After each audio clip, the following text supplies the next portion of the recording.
Dear students, अब हम ये जानेंगे कि श्वसन क्या है। श्वसन क्या है? What is respiration? श्वसन क्या होती है?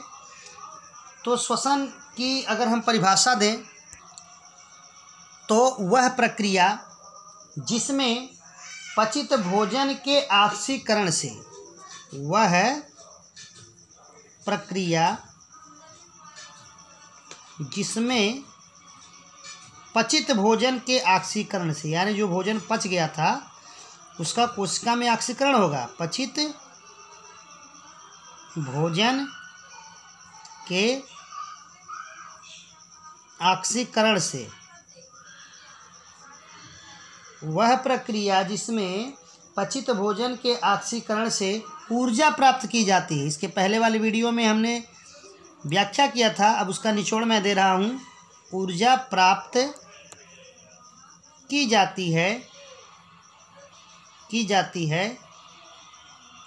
यही क्रिया क्या है? यही श्वसन है, रेस्पिरेशन है, श्वसन है। तो श्वसन एक जैव रासायनिक क्रिया है जो काफ़ी लंबी प्रोसेस होती है, ठीक है। तो चलिए आपको पहले बता दें कि श्वसन और सांस लेना में अंतर क्या है, फिर आपको बताते हैं श्वसन के प्रकार। तो श्वसन यानी कि रेस्पिरेशन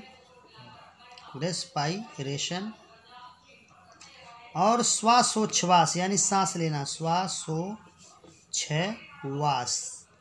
इसी को कहते हैं सांस लेना या ब्रीथिंग। इन दोनों में क्या अंतर है इसको जानेंगे। अब मैं आपको चित्र समझा रहा हूँ, ज़रा ध्यान से देखिएगा। ये देखिए मानव का श्वसन तंत्र मैं बना रहा हूँ। ये है मानव का श्वसन तंत्र। ये जो जा रहा है ये नासा गुहा है, जिसको नोजल कैविटी कहते हैं इंग्लिश में, और ये मुख है, और नासा गुहा तथा मुख दोनों ग्रसनी में खुलते हैं। क्या खुलते हैं? ग्रसनी में। ग्रसनी, नासा गुहा।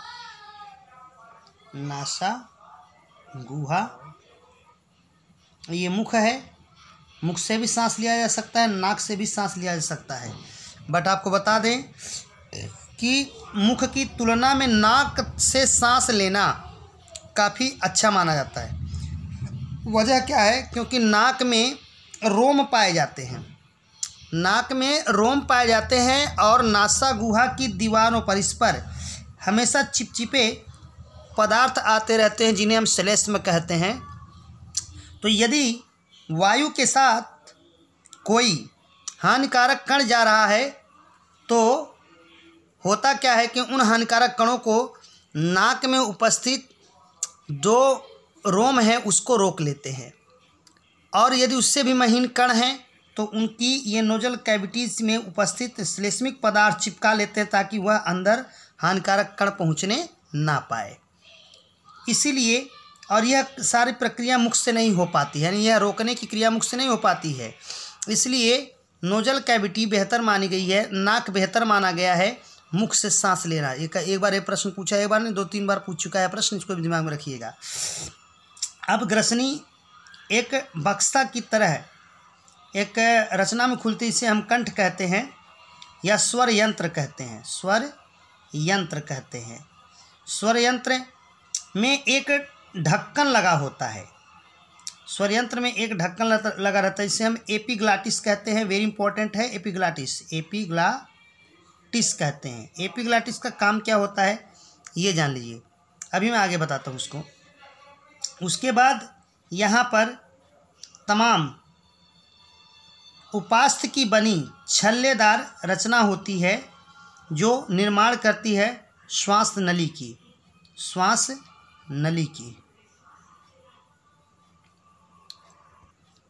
अब ये श्वास नली दाएं बाएं दोनों तरफ बढ़ जाती है, क्योंकि दोनों तरफ होते हैं फेफड़े, उन्हीं में ये एंट्री ले रही है। फेफड़े हमारे श्वसन तंत्र के सबसे प्रमुख अंग। अब जब ये पहली बार बंटती है दाएं बाएं, श्वास नली जब पहली बार बढ़ती है तो इसका नाम पड़ता है श्वसनी। श्वसनी। अब यह श्वसनी भी दोनों तरफ फिर से बढ़ रही है। अब देख रहे हैं कैसे कैसे बढ़ रही है। अब इसका नाम पड़ता है श्वसनिका। श्वसनिका। अब श्वसनिका फिर बढ़ती है छोटी छोटी शाखाओं में, फिर श्वसनिका भी बढ़ती है। आप देख रहे हैं श्वसनिका भी छोटी छोटी शाखाओं में बढ़ रही है।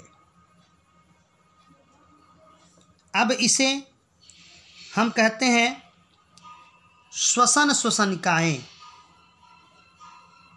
श्वसन श्वसनिकाएं। अब श्वसन श्वसनिकाएं कीप की तरह छोटी छोटी रचनाओं में जाकर बहुत सारी रचनाओं में बढ़ती हैं। इनकी संख्या, कोशिकाओं की संख्या प्रत्येक फेफड़े में 15 करोड़ होती है। कोशिका प्रत्येक फेफड़े में 15 करोड़ होती है, तो दोनों फेफड़े में 30 करोड़। कई बार ऑप्शन में, ऑप्शनल प्रश्न में ये पूछा है। तो अब कोशिका अंतिम में चली जाती है, तो इसके बाद क्या होता है, तो यह पूरे फेफड़े में कोशिकाएं फैली रहती हैं। अब इसके बाद की प्रोसेस क्या है आपको समझाते हैं। दरअसल होता यह है कि इसमें रुधिर केशिकाओं के जो जालक होते हैं वे पूरे फेफड़े पर फैले रहते हैं और अंग में जाकर वो अटैच रहते हैं। यानी ये रुधिर केशिकाएं हैं तो इसमें रक्त भरी ही रहती हैं।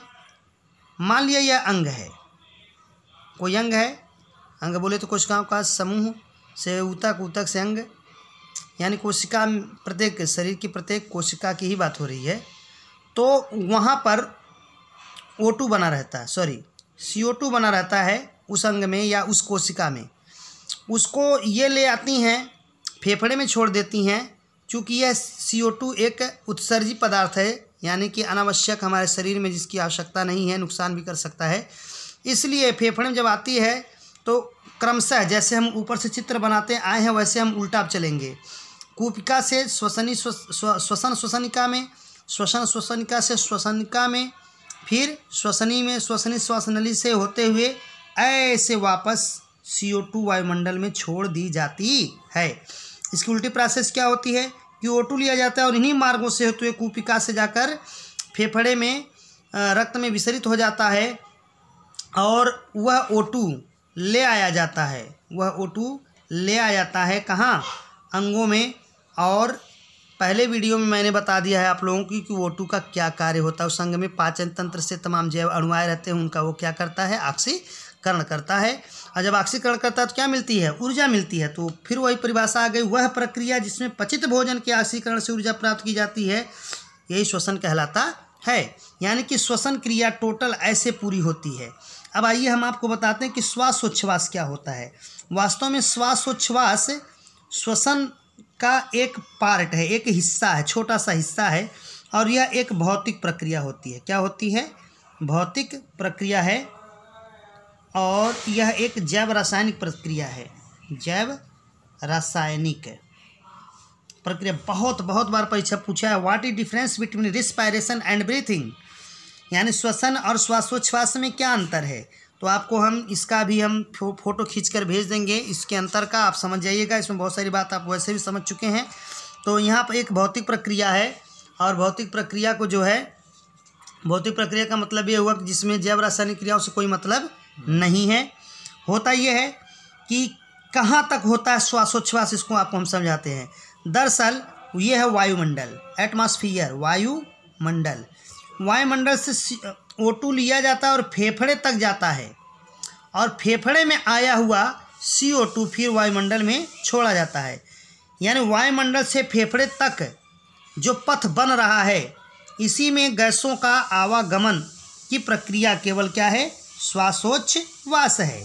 यानी कि फेफड़े के आगे श्वासोच्छ्वास में बात नहीं हो रही है, समझ रहे हैं ना? फेफड़े से आगे बात नहीं हो रही है, सिर्फ फेफड़े में ये मानकर चले कि हाँ CO2 आया, उसे लिया गया वायुमंडल में छोड़ा गया और वायुमंडल में O2 आया था उससे ले आकर फेफड़े में छोड़ा गया। इतनी प्रोसेस केवल क्या है, श्वासोच्छ्वास है। तो ये इसकी परिभाषा या आप यही दे सकते हैं कि वायुमंडल से CO2 ले जाकर फेफड़े तक और फेफड़े में आए हुए O2 को लेकर वायुमंडल में छोड़ना श्वासोच्छ्वास या सांस लेना कहलाता है। परिभाषा के साथ साथ इसमें आप मेरे बोलने के दौरान एक अंतर कम से कम आप पा चुके हैं। इसके अलावा क्या अंतर होते हैं उसकी तस्वीर मैं क्लिक करके भेज रहा हूँ, आप याद कर लीजिएगा। इसके बाद मैं नेक्स्ट वीडियो आपके पास भेजता हूँ। यह है श्वसन का पार्ट 2।